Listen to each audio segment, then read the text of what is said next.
With 3.6 being around the corner, so would be the second half free run character Anaxa. In this video, I'm going to be taking you over everything you do need to know in order to properly build and where to use them, including an overview on his kit, best Lightcones, best relic sets and ornaments, and also team building ideas. First off, let's start with his kit. His basic attack deals wind damage based off Anaxa's attack to a designated enemy. His skill deals wind damage based off his attack to a designated enemy, and additionally deals 4 instances of damage, with each instance dealing wind damage of Anaxa's attack to a random enemy. The balance will prioritize enemy targets that have yet to be hit by the skill, and when you do use a skill, for each attackable enemy on the field, the skill has its damage dealt increased by 20%. His ultimate inflicts the sublimation state on all enemies, then deals wind damage based off Anaxa's attack to all enemies. In the sublimation state, all enemies hit will be inflicted simultaneously with every single weakness type in the game. That will last until the start of the target's turn. If the targets do not have control res, they are unable to take action in the sublimation state. His talent lets Anaxa implant a weakness type every time he lands a hit on an enemy target. That will last for 3 turns and prioritizes the weakness type that the target does not already possess. While Anaxa is on the field, if there is an enemy with 5 or more weakness types, he will also inflict the qualitative disclosure debuff state on the enemy target. Anaxa deals 30% increased damage to enemies with qualitative disclosure, and in addition, if he uses his basic attack or skill on a target with qualitative disclosure, he will unleash an additional instance of his skill that does not consume any skill points, and this additional skill cannot trigger itself again. If the target is defeated before the additional skill is used, it casts on a random enemy instead. His technique will let him inflict the terrified state on enemies in a set area. Terrified enemies will run away from Anaxa for 10 seconds, and when he enters battle via attacking a terrified enemy, it is considered entering battle as attacking a weakness. And when you do enter battle, Anaxa implants the weakness type of the attacker's type to every enemy target for 3 turns. His A2 lets Anaxa gain a 4% defense ignore for every 1 different weakness type on the enemy. Up to a maximum of 7 weakness types can be taken into account for this, so there are 7 types, so 7 different weaknesses, giving you up to a 28% defense ignore. His A4 will give different effects depending on the amount of erudition characters on the team. If there's 1, so just Anaxa himself, Anaxa gets a 140% increase to crit damage, and if there are 2, so Anaxa plus someone else, he will instead increase damage dealt by all allies by 50%. This is not something you get together. If you have 2, you will only get the damage dealt increase for your team, and if you have just Anaxa, you don't get the damage dealt for the team, but rather 140% crit damage for himself. So definitely keep that in mind. At his A6, when he uses basic attack, he additionally restores 10 energy, and at the start of Anaxa's turn, if there's no one in the qualitative disclosure state, he will immediately regenerate 30 energy. Now for his Eidolons. His E1 will restore a skill point for the first skill usage in battle, and when his skill hits an enemy target, it decreases their defense by 16% for 2 turns. His E2 will trigger an instance of Talent's weakness implant effect anytime an enemy target enters the battlefield, and will reduce their all-type res by 20%. So when you go into battle, you'll automatically inflict a weakness equal to the talent, and anytime a different wave starts and they enter the battle, it will be the same there, and you practically have a free permanent all-type res lower by 20%. His E4 will increase his attack when using skill by 30% for 2 turns that stacks up to 2 times, and his E6 will increase the damage dealt by Anaxa to 130% of the original damage. And the 2 effects in his trace, that is his A4, will be triggered directly and no longer depend on the number of erudition characters in the team. As I mentioned previously, you can only have one or the other. If it's just Anaxa, it's a crit damage buff. If it's Anaxa plus another erudition, then it is the damage dealt. You can't get one and both. With E6, you can always have both simultaneously. So whether Anaxa is alone or he has another erudition, both effects will always be active. We're looking for what Lightcone you want to use on Anaxa. Whether you are wanting to run him as a main DPS or a sub DPS, his signature Lightcone is his best option. At the start of his turn, he will regenerate 10 energy. If an enemy target has a weakness implanted by the wear, it increases the wear's damage dealt to it by 60%. When an enemy target gets attacked by the wear decreases the target's defense by 12% for 2 turns, and same effects cannot stack. The extra energy is extremely good, especially as a sub DPS where you feel it more. Because on a sub-DPS team where you're not running an energy support that gives him any energy, because Sunday is not going to be targeting him as a sub-DPS, and maybe you don't have Fofo on the team, he can't actually get 2-turn ultimates unless you get reliance on getting hit, or running an energy regenerate rope, which is a significant damage loss. This Lightcone will make it to where he can always 2-turn ult regardless of the setup. And as he always is inflicting weaknesses, you get practically a free 60% damage dealt to every single enemy. Only times you wouldn't have it is if you have the basic attack and you don't have his ult up. But anytime you use his ult or his skill, you have a free 60% damage dealt to any enemy. At the same time, this will also help Eddie with damage. If he's sub-DPS, it helps him, it helps any of the main DPSs or supportive damage. 12% defense shred onto the enemy. And all he has to do is just hit them, which he has a bounce skill, which will always hit everyone at least once, and his ultimate is also fully AoE. And Anaxa works fantastic as he is a more rare buff unit. And this is exceptional on Anaxa as he works very uniquely as opposed to someone else. Rather than being loaded with self buffs, he is focusing on defense ignore / shred. So this is a fantastic pairing, especially with his E1 or his actual bonus trace in his kit. Because with this Lightcone and his 28% up to defense ignore in his bonus trace, that is a 40% shred / ignore, which is the same thing when it comes to calculating damage. So the defense shred is very important. Everything this Lightcone provides is extremely good, which makes it far and none his best option. Another really good one on him, which is almost as good for his signature when it comes to overall damage, but can actually do the same. Not as good in the other roles, but the Herda signature Lightcone works fantastic on him as well. 12% increase to crit rate when the wearer uses their ultimate, increases wearer's skill and ultimate damage by 60% for 3 turns. And if the wearer consumes 140 energy when using ultimate, it will recover a skill point. Free 12% crit rate is really good because you want to focus on getting to as close as 100% crit rate as possible on Anaxa. And getting his ultimate right away is really easy, especially with how much energy he can get in his base kit and how much he can get on hit itself. So the instant 60% increase to damage dealt for skill and ultimate you can practically have permanently is very, very powerful, and he does have a 140 energy cost, making it to where you will always get a skill point back when you do use your ult, which could be especially great in something like a Anaxa Bronya hypercarry team, where skill points can be a bit hard to manage. The only thing this Lightcone has over his actual signature is the fact that it gives crit rate, because his signature doesn't provide any crit, unfortunately. But since his signature Lightcone provides the extra energy and also defense shred, which is arguably more valuable than crit, it's why it doesn't actually outperform his sig, but it performs damn well near, especially as a main hypercarry. But his main sig still does have the edge thanks to the energy and also defense shred. But again, this Lightcone is extremely powerful on it. The Great Cosmic Enterprise is also a very strong option, which increases the wearer's attack by 8%. And for every one different weakness type the enemy target has, the damage dealt increased to it by the wearer increases by 4%, up to a max of 7 weakness types. At S5, it's 16% attack, and an additional damage dealt increased by 8%. Anaxa is the only character that can use this because he's the only air edition character implanting weaknesses like that, and it's really just tailor-made towards him in that event. This is his free-to-play option that was supposed to be if you didn't get the signature or have a spare the Herda Lightcone to use. Attack is very important on Anaxa as he is very attack deprived, and this Lightcone also does give you up to a 56% increase to damage dealt as well. So nice increase to attack with a big increase to damage dealt makes it really strong, especially since he can use it at its full uptime very often.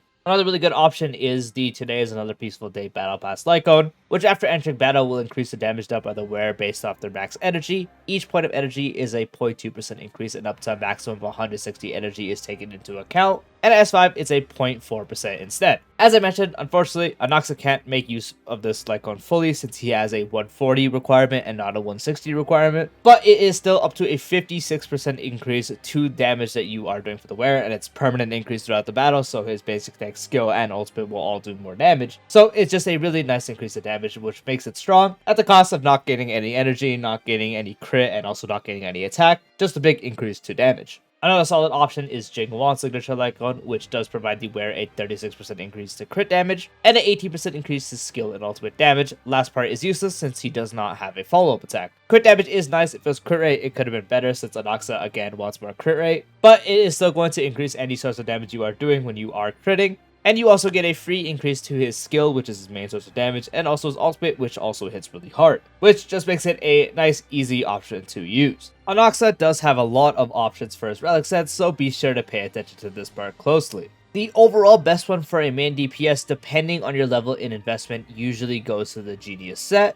2-piece is useless since he doesn't do quantum damage, but the 4-piece provides 10% defense ignore, and if they have quantum weakness, an additional 10% defense ignore, giving you up to a 20% defense ignore. This set becomes his best if you have his S1, his E1, or especially both. The reason for that is because defense ignore / shred gets stronger the more you do have. The closer to 100 and especially above 70% is when it's extremely strong. And the reason Anaxa can do so much damage is because you can stack a lot of defense ignore / shred. This set gives you 20% that you practically always will have since he always can implant quantum weakness. In his base kit, he has 28%, that's 48% on his own. If you have his Lightcone, that is 60% as it's an extra 12% shred. And if you even have his E1, that is 76% on his own, which is really, really, really, really good. Even if you don't have E1 and S1, if you just have S1 or you just have E1, that is still completely fine. It is still his best in slot if you have one or the other. And if you pair it with other sources of defense ignore, such as a support Eidolon,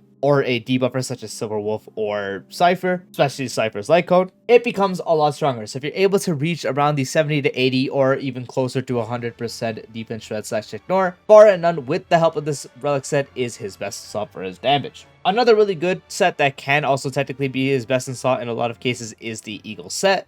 2-piece provides wind damage increased by 10%, and the 4-piece will give a 25% advance forward when using ultimate. This can depend. As a sub-DPS, this is his best in slot, but as a main DPS, it can be best in slot depending on what you do. You can actually run a action advanced character such as Bronya or Sunday at 134 speed and have Anaxa on speed boots, and have Anaxa on attack boots and only get him to about 102 to 103 speed. And this relic set will actually push him above the characters at 134 speeds, so you can actually get a -1 speed setup when using attack boots. In that case, this set can actually be the best for his damage, especially if you do have good rolls, and you don't really need much speed for this. Again, all you need is 102 to 103 speed, meaning you only need about 5 to 6 speed rolls on your relics, which is extremely doable, and you can have a very powerful setup in that way. If you're still running him speed boots, you get him to breakpoint and such, and you run Eagle set and you're not really getting much out of it, like you're not attacking before enemies, it doesn't help you hit a threshold, then there's not really much point in it.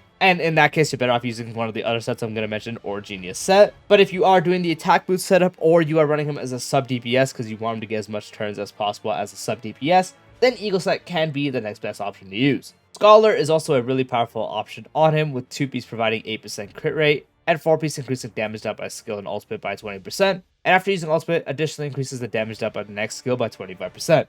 As I've already mentioned before, crit rate is very important, so 8% crit rate is very nice, and the 4-piece will give 20% increase to damage dealt by his main source of damage for skill, and his ultimate, which I mentioned previously already hits really hard, is going to get another good increase to damage as well. And every time you do use his ultimate, the next skill you do is going to have an additional 25% increase to its damage. So just a very nice set that provides a lot of useful things such as the crit rate and also just free damage for your skill and ultimate is why it's really strong. Pioneer is also a really strong set on Anaxa, which 2-piece increases damage dealt to enemies with debuffs by 12%, and 4-piece increases crit rate by 4%, where it deals 8% / 12% increased crit damage to enemies with at least 2 / 3 debuffs, and after the wearer inflicts a debuff on an enemy target, aforementioned effects increase by 100% for 1 turn. Anaxa is like the debuff machine, so you'll always have a free 12% increased damage dealt. The extra crit rate you get from the 4-piece is also nice, and Anaxa can inflict the entire 3 debuffs you do need, and as he inflicts debuffs, you can get the aforementioned effects increase very quickly. So he applies the debuffs very quickly and also gets the aforementioned effects really quickly. You just get a big increase to his crit damage dealt to enemies, and also just a free 12% damage dealt with an extra 4% crit rate, which is just why it's really, really strong on him, since he can very much just use the entire set to its fullest and extremely quickly at that. Past those sets, it would be combining 2-piece, so you can do 2-piece Scholar with 2-piece of one of the attack percent increasing sets. That is going to be best. So Wind Soaring, Hero set, Prisoner set, or Musketeers. Or you can do 2-piece of one of the ones mentioned, and also 2-piece Wave Shredder for the crit damage it does provide. For Planet Ornaments, this does depend. If you are running him with another character that is erudition, so if you're pairing him as a sub-DPS for the Herda, or there's just another character on the team like Jade, you can use Ismo's set, which provides 12% attack and 12% crit rate when someone on the same path as the wearer is on the team. So you have to have someone else that's erudition on the team, so this is going to be good just because Anaxa would like the crit rate, especially as a sub-DPS where he's not really getting many buffs as the main focus. He's only getting AoE buffs. There's not really much that's going to increase his crit rate there. Like, let's say you're running a team with Sunday on it and you have a main DPS and Anaxa as a sub-DPS. Sunday is going to be buffing the main DPS. So he doesn't really have much crit rate access through that, so that's why Easemo's set does help with that. And 12% attack is also nice. However, if you're running him as a main DPS, then Easemo is not going to be the play. And instead, for every other case, you do want to use Brulin Arena. 8% crit rate and a basic attack and skill damage increased by 20% when reaching 70% crit rate or higher. Almost the same amount of crit rate as Easemo, and also an extra damage increase to his main source of damage, and the requirement should not be a problem. If you are running him as a sub-DPS and you have around the same crit rate with Easemo or Rudolent, then in that case you also want to use Rudolent because it is just stronger. But as a main DPS, you always want to go ahead and use Rudolent. And now for the main stats. For the body, you are probably always going to use crit rate. As I mentioned, you always want to get as close as 100% as possible, especially since Anaxa's skill bounces a bunch of times. If you're running him as a main DPS with Sunday, then you only need about 80%, because with Sunday buff, that's 100%. If you're running him as a sub-DPS, you want to get to 90% minimum, and of course, account for stuff like Easemo and such. But if you just happen to have a lot of crit rate rolls and you have nearly 100% without it, you can run crit damage or even attack percent. For the feat, this does depend. As I mentioned previously, if you are doing an Eagle setup, you can have him at base speed. So run attack percent boots in that case. But for practically every other case, if you're not doing an Eagle setup, then you always will want speed. The only other case where you don't run speed boots is going to be if you are pairing them with a hyper speed support. But in any other case, for a -1 setup outside of Eagle, it's going to be speed boots, and speed boots are going to be the most common. For the orb, you want to run attack percent. You can do wind damage, but attack percent is significantly better because Anaxa has next to no attack percent increases in his kit, so he is very attack deprived. He has a lot of damage in his kit, but not that much attack percent, so attack percent orb is always better. For the link robe, ideally you also want to run attack percent, but if you are running him E0 S0 and you don't have a signature Lightcone in that case, if you're running him at E0 S0 on a sub DPS with someone like the Herda, you can't actually get access to a 2-turn ultimate. And if you don't want to rely on the RNG of getting hit, then you can run energy regen rate. Personally, I do not recommend this because not running an attack percent robe is going to significantly impact his damage. For the subsets, first prioritize speed, get it to the amount you do want. Again, if you're doing the Eagle setup where you have Sunday at 134 and then you want to get Anaxa to have a Eagle set with base speed-ish, then you get it to about 102, 103, and then you use your ultimate, get the action advance from Eagle set, and you're above Sunday. Effective for a -1 setup. And if you're just doing speed boots or anything else, then you want to make sure you get at least 134. Even as a sub-DPS, you want to get even more than that, ideally just to get as much as possible. But as a hyper carry, then you just want to have 1 speed over your action advanced character. So let's say your Sunday has 137 speed. In that case, you want to have Anaxa at 138 or higher speed. Past that is just your generic crit rate, attack percent, and crit damage in that order. Crit rate, once again, prioritize getting it to 100%. With Sunday and no other external buffs, then all you need is 80%. As a sub-DPS without Easemo, you want to get 90 to 95% minimum. Closer to 100% is even better. With Easemo, just getting 85% is fine. And if you just have him as a main hyper carry with no crit rate forms, then you still want to get like 92 to 95% minimum. Because again, you want to crit every hit. More attack percent over crit damage, especially as a hyper carry, since he is again very attack deprived. Attack percent is going to do a lot better, especially as a main carry since he already provides himself a lot of crit damage, but getting even more crit damage is not going to hurt. Now for some team building ideas. Obviously, this changes if you are running him as a main DPS or sub DPS. First off, let's start with the main DPS. So the way you want to run him as a main DPS is as followed. You have Anaxa himself, then your next slot is going to be an action advanced character. Sunday is far and none the best option, but you still very much can use Bronya if you don't have Sunday. Sparkle also works, the only problem is then Anaxa has to be around base speed, with Sparkle being 160 plus, and -1 is significantly better, so Sunday and Bronya are usually always going to be better. The next slot is going to be another buffer, usually in the form of Sarita now, as Sarita is a part of his best team. But if you don't have Sarita, you can also very much use Robin, these two specifically just because both of them have a big attack buff. And as I've already mentioned countless times, Anaxa is very attack deprived. So running an attack buffer is extremely good for his damage. Last slot is going to go to your sustain. This is just whoever you have that works great. If you're in skill point issues, then you can run a healer that's really fast and built for SP gen, such as Linkshot or Gallagher. If it's not too much of a problem, Wo can work really good, especially with their attack increase and also energy, or Aventurin just to exist for the shield as well.